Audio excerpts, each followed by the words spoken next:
ang himpit nga kahibalo ug pagatiman sa Dios. O Ginoo, gisusi mo ako ug nakaila kagayud kanako. Nasayod ka sa tanan kong gibuhat, nasayod ka sa akong gihunahuna bisag halayo ka.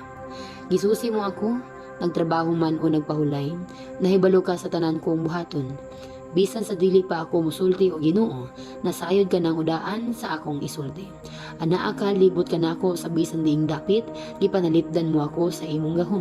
Kay bulungan ang imong kahibalo, may tungod ka nako.